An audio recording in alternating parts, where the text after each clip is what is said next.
The line separating good and evil doesn't pass through any state, any political party, or any class. It runs through every human heart.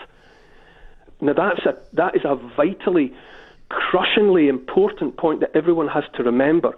If you think you as an individual have the right to stand in judgment, then you're a very dangerous person. Yes. Because in the heart of every single one of us is the concentration camp guard, is the torturer, is the murderer.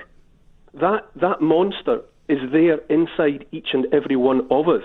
And if you're not aware of that truth, if you can't accept that truth about the human condition, then you're a very, very dangerous creature indeed. But it's because enough individuals in our part of the world have accepted that reality that we don't allow the mob to do what it sometimes wants to do. Because we know that the monsters are not other people, the monsters are us, each and every one of us.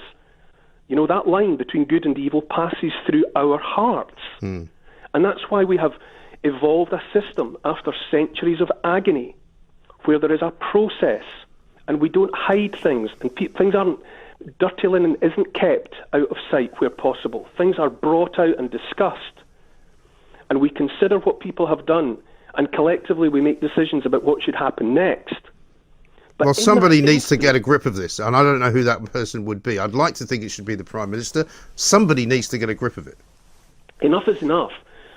This has gone far enough. Yeah. This is something I don't understand, and I certainly don't profess to have a solution for it. But it seems incredibly ironic to me that at the moment in the West, in a place like Britain, in a place like North America, the potential for a good life has never been so good. You know, more people have been lifted out of poverty since the 1980s. 80% of people have been lifted out of abject poverty since the 1980s. More people have more money. More children are being educated. We have more solutions for disease. You know, the living has become much, much better, unrecognisably better, just during the course of my lifetime. And yet, as never before, we are at each other's throats about everything. And people are in danger, or some people are in danger of thinking that the peace and the prosperity that we have had is some kind of natural state. And that you can get angry with and burn down everything that we've had and still leave behind the prosperity and the good living. But that's not the natural state of humankind down through history. We know this. If you pay any kind of attention to history at all, and even the most superficial level, you know that in the past life was terrible. Life was unbearable for most people for most of the time. One of the great miracles is that our own personal ancestors survived the hideous long enough to make the people who made us. And yet now we're living in this time of relative prosperity, relative good health, relative opportunity here in the West, in Britain, in North America and other places. And yet we're at each other's throats as never before. And sometimes I wonder, I mean, we talked last week, Mike, about, you know, the pulling down of statues and wanting to undo or rewrite history. And I do wonder if partly it's because since the end of the Second World War, the people in the West have lived in increasingly peaceful and tolerant societies. So we're drifting further and further away from the reality of life and the world. The reality of life and the world is war, is suffering, abject suffering, pain, disease. All of that is in the natural order of things.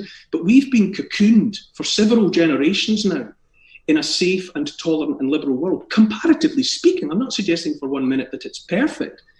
And most dangerous of all is that at this moment, of all moments, we're also contemplating forgetting history, doing away with aspects of history. As never before, we need to pay attention to history now, because for want of war or for some other terrible corrective, we need to look back and be reminded that the past was ugly and lives were nasty, brutish and short. Or we're going to lose that, or that will slip away from us.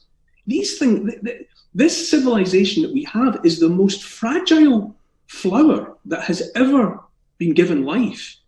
And it's beautiful, and we are all captivated by it.